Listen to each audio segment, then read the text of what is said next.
আসসালামু আলাইকুম প্রিয় শিক্ষার্থীরা, আমি সুলতানা চলে আসলাম নতুন একটি পর্ব নিয়ে। এই মুহূর্তে আলোচনা করব অনুধাবনমূলক প্রশ্ন, যে প্রশ্নগুলো এসেছে হচ্ছে পল্লী সাহিত্য প্রবন্ধ থেকে।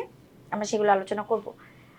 অনুধাবনমূলক প্রশ্ন আমাদের বুঝতে অনেক সমস্যা হয়, আমরা বুঝি না, ব্যাখ্যা বিশ্লেষণ করতে হয়। সেই জন্য দেখো, এখানে 1 থেকে 5 পর্যন্ত প্রশ্ন দেওয়া আছে, আমরা সবগুলো একটু একটু করে আলোচনা করি। প্রথম 1 নম্বর প্রশ্ন যেখানে আছে, পল্লী গানগুলোকে অমূল্য রত্নবিশেষ বলা হয়েছে কেন, বুঝিয়ে লেখো। হাজার বছর ধরে লালিত পল্লী মানুষের জীবনালেখ্য পল্লী গানের মধ্যে উঠে আসে। পল্লী গানগুলোকে অমূল্য রত্নবিশেষ বলা হয়েছে। গ্রামীণ বা পল্লী জীবনের সাথে সম্পর্কিত গানগুলো বহুকাল ধরে মানুষের মুখে মুখে ছড়িয়ে আছে।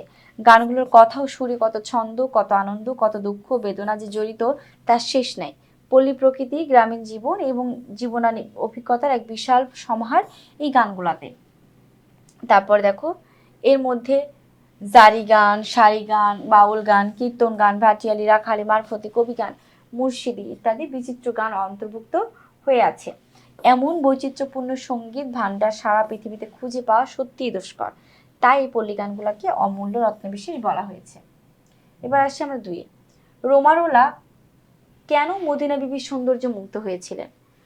রোমারোলা হচ্ছে একজন ফরাসি নোবেলজয়ী সাহিত্যিক। রোমারোলা ইংরেজি নামটা বা নামের বানানটা কি করবা, রোমান রোলাট। ময়মনসিংহ গীতিকার অন্যতম নারী চরিত্র মদিনা বিবির অনন্য সৌন্দর্য মুগ্ধ হয়েছিলেন, কারণ মদিনা বিবির রূপ কোনো কৃত্রিম প্রসাধন বা অলঙ্কারের উপর নির্ভরশীল ছিল না। কৃত্রিম প্রসাধন বা অলঙ্কারের উপর নির্ভরশীল ছিল না। রোলা তার মধ্যে বাংলার পল্লী প্রকৃতির সহজ সরল স্নিগ্ধ এক রূপের প্রতিফলন দেখিয়েছেন। রোলা মনে করতেন মদিনা বিবি কেবল একটি আঞ্চলিক চরিত্র নন, বরং তিনি বিশ্ব সাহিত্যের এক অনন্য নারী প্রতিমা, যার বেদনা ভালোবাসা দেশকালের সীমানা ছড়িয়ে চিরন্তন রূপ পেয়েছে। রোমারোলা একজন ইংরেজি লেখকের সাহিত্য হয়েও তিনি হচ্ছেন আমাদের বাংলা যে ময়মনসিংহ গীতিকা, সেই গীতিকা পড়ে বাংলার লোকসাহিত্য, প্রথম বাংলার লোকসাহিত্য বা গ্রামীণ উপন্যাস পড়ে সেখানে একজন মেয়ে ছিল মদিনা বিবি, মানে নায়িকা। সেই নায়িকা একেবারে ন্যাচারাল সুন্দরী, সেই সুন্দরীর সৌন্দর্য দেখে তিনি মুগ্ধ হয়েছেন। তার মানে তিনি বাংলার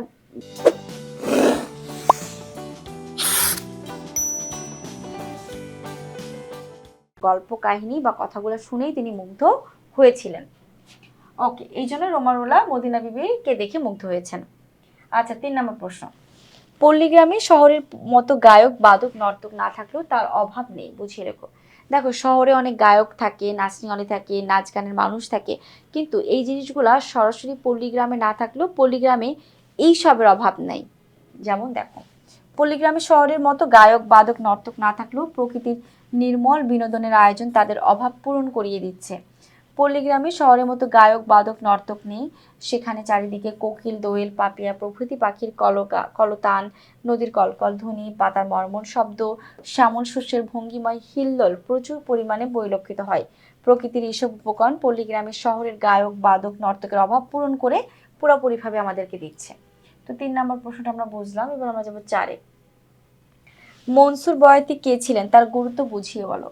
মনসুর বয়াতি ছিলেন পল্লী সাহিত্যের এক কালজয়ী গীতিকবি, যিনি দেওয়ানা মদিনা নামক বিখ্যাত লোকগাথাটি রচনা করেছিলেন। পল্লী সাহিত্যে অমূল্য সম্পদগুলো বিশেষ দরবারে পরিচিত করতে এবং বাঙালির লোকজ, মানে গ্রামীণ, লোকজ শব্দের অর্থ হচ্ছে গ্রামীণ, গ্রামীণ ঐতিহ্যের গভীরতা বোঝাতে মনসুর বয়াতির মতো কবিদের অবদান একেবারে অপরিসীম। তারপর দেখো 5 নম্বর, আধুনিক শিক্ষার ক্রমনাশা স্রোত বলতে লেখক কি বুঝিয়েছেন? পল্লী সাহিত্য প্রবন্ধে আধুনিক শিক্ষার ক্রমনাশা স্রোত বলতে লেখক মোহাম্মদ শহীদুল্লাহ পল্লীগ্রামের সাহিত্যকে উপেক্ষা করে আধুনিক শিক্ষার ব্যাপক প্রসারকে তিনি বুঝিয়েছেন। এবার দেখি আমরা পুরোটা যদি আলোচনা করি, ক্রমনাশা স্রোত বলতে আধুনিক শিক্ষার আলোচনায় তিনি ব্যাপকভাবে তুলনা করেছেন। এক সময় গ্রামের খোকা খোকিরা, বুড়ো বুড়ির মুখে কত নানা চমৎকার লোকগাথা, রূপকথা শুনে ঘুমিয়ে পড়তো ছেলে মেয়েরা। আধুনিক শিক্ষা আসার নামে আরব উপন্যাস, ইংরেজি গল্পের অনুবাদের ফলে এখন তারা শিক্ষিত মায়েরা সন্তানকে রাখালের পিঠা গাছের কথা, রাক্ষসপুরীর ঘুমন্ত রাজকন্যার কথা শোনায় না। শিক্ষার এমন স্রোতকে লেখক ক্রমনাশা স্রোত বলে অভিহিত করেছেন। ক্রমনাশা স্রোত বলতে মানে যেটা শেষের দিকে, যেটার অবস্থা খুবই খারাপ দিকে যাচ্ছে, সেই ক্রমনাশা স্রোতের কথা লেখক এখানে অভিহিত করেছেন। তো যাই হোক, আমাদের এই প্রশ্নগুলোতে 1 থেকে 5 পর্যন্ত অনুধাবনমূলক প্রশ্ন ছিল। আশা করছি তোমরা সকলে বুঝতে পেরেছো। আজকে এই পর্যন্ত আলোচনা করব, পরবর্তী পর্ব নিয়ে খুব দ্রুত হাজির হব। সে পর্যন্ত ভালো থেকো, সুস্থ থেকো। আল্লাহ হাফিজ, আসসালামু আলাইকুম।